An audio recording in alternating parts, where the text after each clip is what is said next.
Alors, je retrouve notre panel d'analystes, de stratégistes, de stratèges plutôt, Christine Saint-Pierre, Rudy Husny, Gilles Duceppe et avec nous en studio aujourd'hui, Farouk Karim. Alors, bonsoir à tous, bonsoir à vous quatre. Bonsoir. Bonsoir. Bonsoir. Bon, alors, commençons tout de suite dans le vif du sujet, si vous voulez bien, parce qu'il y a plusieurs sujets dont il faut parler. D'abord, le Canada a devant lui 30 jours pour essayer de tirer son épingle du jeu, si on résume. Comment le gouvernement fédéral doit se préparer d'ici cette période, d'ici la fin de ce sursis? Commençons avec vous, Christine. Sur tous les fronts. Aujourd'hui, on le sait, il y a un sommet à Toronto qui a été organisé quand même assez rapidement par l'équipe du premier ministre Trudeau. Je pense que ça, c'est important de parler à tous les gens d'affaires et les politiques, aussi les politiciens également ici au Canada. Mais je pense que ce qui demeure le plus important, c'est le terrain. François-Philippe Champagne était à Washington cette semaine avec le ministre Bill Blair. Il dit qu'il sent que le vent est peut-être moins fort, souffle moins fort. Mais il ne faut pas baisser la garde. Les contacts sont vraiment, vraiment importants, autant auprès du milieu des affaires que du milieu aussi des élus. Alors, il faut parler aux gouverneurs, il faut parler aux représentants, il faut parler aux sénateurs, il faut parler à toutes les personnes à qui nous pouvons parler. Et le Canada est quand même assez bien équipé, là, en termes, il y a l'ambassade, il y a des consulats. Il y a aussi l'aide que d'autres peuvent apporter, je pense au Québec et tout son réseau de représentation. Alors, c'est vraiment ce qu'il faut faire d'ici les prochains jours, mettre la pression. La diplomatie aussi doit être très, très, très, très présente sur le territoire américain. Bon. Rudy, ce sommet, effectivement, il a été organisé un peu dans l'urgence. On le sent bien, ça se comprend. Est-ce que c'est ce qu'il fallait faire? Oui, c'est sûr qu'il faut envoyer un message, en tout cas à la communauté des affaires. C'est vrai que j'ai l'impression un peu que ce sommet a été fait très, très rapidement. Beaucoup des intervenants ont reçu une information à la dernière minute. J'ai comme l'impression que, vu que M. Trudeau va en voyage en Europe, en France et en Belgique pendant une semaine, peut-être qu'il voulait en tout cas avoir des images ou en tout cas communiquer aujourd'hui avant d'être absent pour plus d'une semaine. Et moi, je suis tout à fait d'accord avec Mme Saint-Pierre. Oui, il faut maintenir la pression. Oui, il faut continuer le travail de lobbying auprès des élus, bien évidemment, aux États-Unis et des entreprises et des chambres de commerce. Mais il faut aussi faire du travail à la frontière. Ça veut dire ce fameux tsar que le gouvernement a dit qu'ils allaient nommer, qu'ils le nomment. Et moi, je ne serais pas contre faire quelques petits exercices militaires le long de la frontière pour envoyer des belles vidéos, en tout cas, aux Américains. Si les Américains veulent un show de boucan, faisons un show de boucan à la frontière, ça ne fera pas de mal. Gilles, est-ce qu'il faut faire ce show de boucan à la frontière pour plaire à M. Trump? Moi, je dirais que le show de boucan, ça devrait être en premier lieu. C'est pas tellement le fentanyl qui pénètre du Canada aux États-Unis, mais si on mettait beaucoup d'efforts à empêcher les armes illégales américaines qui entrent au Canada, ce serait un bon show de boucan, ça. Et ça réveillerait peut-être M.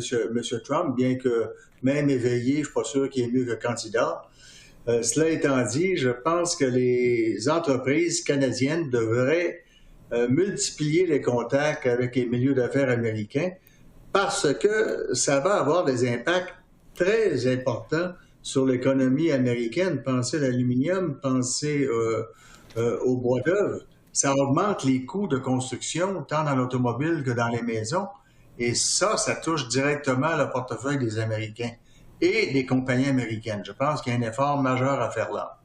Farouk, est-ce qu'une grande partie du travail à faire pour contrer l'imposition de ces tarifs douaniers se fait sur le terrain?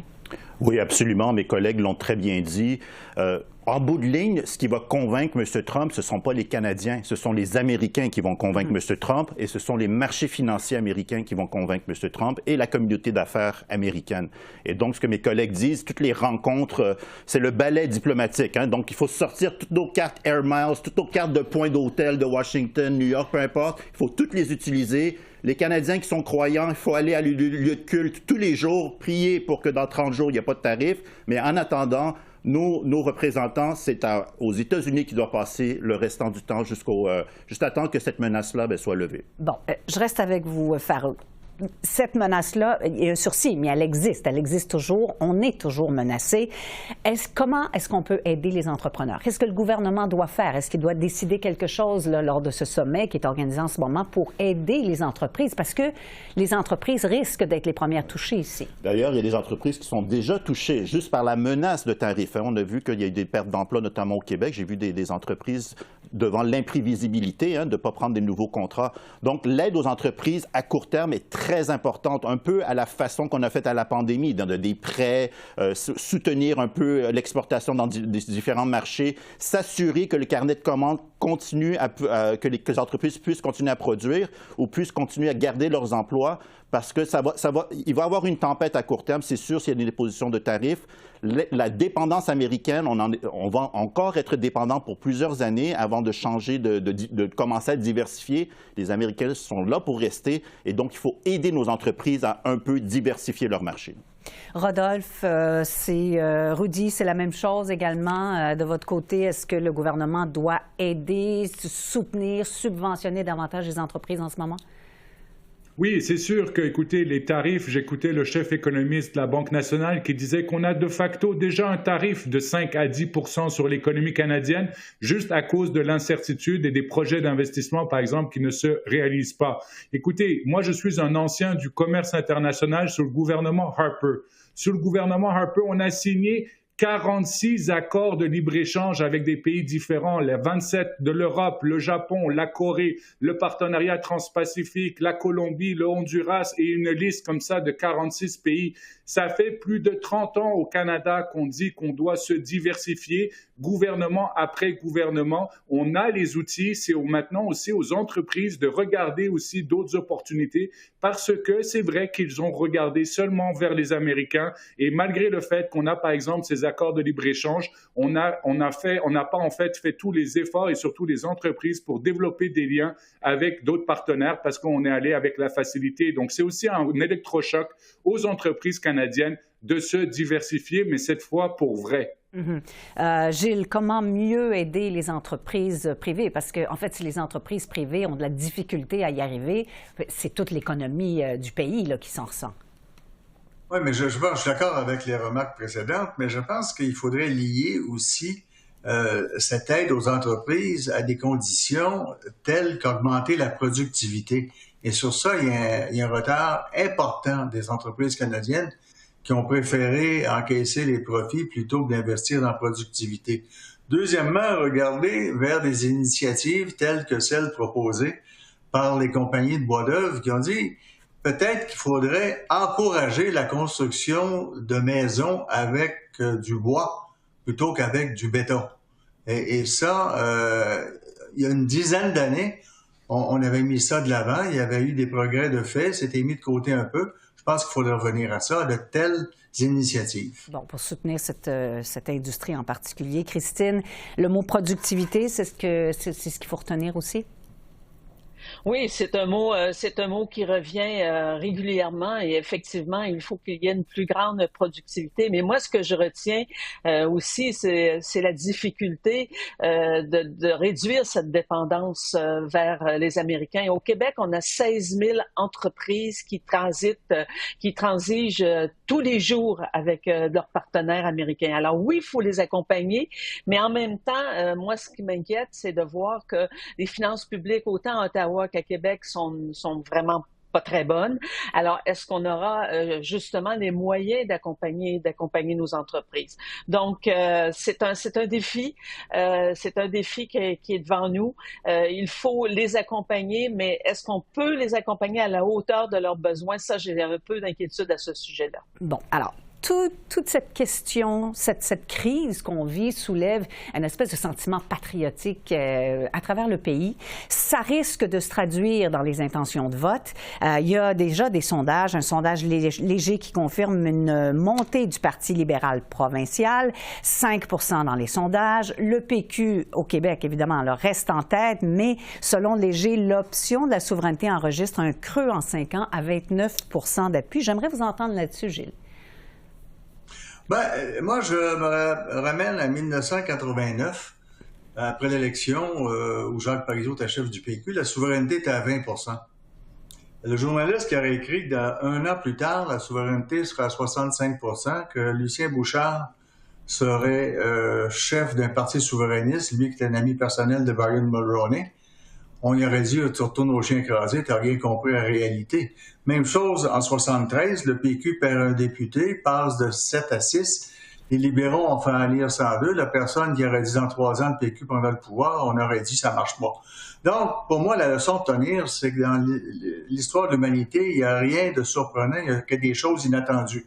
Quand le mur de Berlin est tombé, c'était pas surprenant. Pourquoi en novembre 89, le nouveau dirigeant de l'Europe, d'Allemagne de l'Est, dit bientôt les gens pourront traverser la frontière. On dit ouais, mais c'est à soir. Donc, il faut saisir l'occasion. Mais conclure que tout est fini dans une journée précise, je pense que c'est une erreur. Et les meilleurs moments pour faire un sondage où l'image du Canada est très bonne au Québec, c'est pendant les Jeux olympiques d'hiver. Le meilleur moment pour faire un sondage de la souveraineté du Québec, c'est le 24 juin. Bon. Et l'histoire est capable de grands retournements, comme vous le dites finalement, si j'ai bien compris. Rudy, est-ce qu'on assiste à une montée de l'unité canadienne au pays? Comment ça risque de se traduire dans les intentions de vote, vous pensez? Oui, tout à fait, mais c'est normal. On est sous attaque, on est fiers maintenant d'être Canadiens. Ça veut dire en période de crise, c'est normal qu'on se serre les coudes, qu'on mette souvent la partisanerie de côté. On est en train de parler de boycott, on est en train de parler de fabriquer au Canada, on est en train de parler on veut voir la feuille d'érable sur tous les produits et on achètera en fonction de la feuille d'érable. Vous savez, on dit toujours que chaque dollar dépensé est un vote et là, pour l'instant, on veut acheter et voter canadien. Donc, je pense que c'est tout à fait normal. Concernant le PQ, en tout cas, ou le Parti libéral, que ce soit le Parti libéral fédéral, que ce soit le Parti libéral provincial, écoutez, ils étaient quand même au bas historique. Ça veut dire c'est normal que tout doucement, à la fois au PLQ, parce qu'il y a une course à la chefferie, tout doucement, les électeurs reviennent un peu au bercail et que pour le Parti libéral du Canada, écoutez, M. Trudeau était plus impopulaire que M. Ignatieff. Donc, vous voyez, c'est normal aussi qu'en période de crise, il remonte en tout cas un tout petit peu. Christine, est-ce qu'il y aura une espèce de mouvement de repli autant à Ottawa qu'à Québec au cours des prochaines élections? Moi, je ne vois pas nécessairement du repli, mais ce que je vois, c'est un peu ce qu'on vient de souligner, c'est cette attitude de se rallier autour du drapeau. Et je pense que c'est peut-être un bon service que M. Trump aura rendu au Canada, c'est-à-dire que les Canadiens réalisent que le pays est grand, le pays peut être fort, le pays a des choses importantes qu'il doit conserver. Et ça, c'est vraiment majeur. Comment les choses ça va très, très vite, ça va très, très rapidement. Est-ce que dans 30 jours, le 4 mars, si on décide aux États-Unis de ne pas imposer ces tarifs, est-ce que tout le monde va revenir dans ses pantoufles et que là, on va voir encore un changement dans les sondages? C'est très, très, très volatile, mais effectivement, je pense que le Parti libéral, autant le Parti libéral du Canada que le Parti libéral du Québec, doivent être assez ravis de voir cette montée, mais ça ne veut pas dire on est très, très loin de la coupe aux lèvres. Et le Parti conservateur, ça va aussi, je dirais, entre guillemets, le challenger, c'est-à-dire ça va demander à M. Poilievre de vraiment démontrer qu'il est premier ministrable et qu'il a des idées pour faire avancer le Canada. Il a commencé déjà à en mettre sur la table, mais il va devoir aller encore plus loin et c'est probablement une bonne chose pour lui aussi, c'est qu'il fasse la preuve qu'il est premier ministrable. Alors, on a une période fort intéressante pour nous sur les panels. Très, très riche dans l'actualité, ça c'est sûr, alors que l'actualité change d'un jour à l'autre. Farouk, est-ce que M. Poilievre est toujours premier ministrable, comme le disait si bien Christine, dans les circonstances, alors que la question de l'urne va peut-être tourner autour des tarifs? Ouais, je crois que c'est pas mal sûr que la question de l'urne a changé. M. Poilievre voulait faire une élection sur le changement, sur l'élimination de la taxe carbone. Je crois que les gens en période de crise, un peu comme mes collègues l'ont mentionné, sont plus défensifs. Le changement devient moins à la mode. Puis M. Poilievre doit changer aussi son message. Hein, donc, est-ce qu'il le fait jusqu'ici? Bien, il tente. Hein, donc, je vois que dans les slogans, on utilise un peu la nomenclature Canada First, Canada Premier, Canada d'abord. Donc, on essaie de reprendre un peu des messages que les républicains prenaient pendant leur campagne électorale. Est-ce que ça va marcher ou non? En même temps, ses adversaires, son principaux adversaires, eux aussi sont dans ces terres. Hein? Élimination de la taxe carbone, baisse d'impôts. J'ai vu M. Carney qui propose maintenant d'augmenter le budget de l'OTAN à 2 %. Donc ça, c'est des thèmes conservateurs. Donc il faudra qu'il se démarque à un moment donné. Il y aura toujours une volonté de changement peut-être qui va circuler dans l'air, peut-être une fois que les menaces tarifaires s'en vont. Mais si la menace reste comme je pense qu'elle va rester, les Canadiens vont se retourner vers qui est le meilleur pour nous protéger. Et on aura l'occasion de reparler de tout ça à plusieurs reprises, j'en suis convaincue. Merci à vous quatre. Merci. Merci.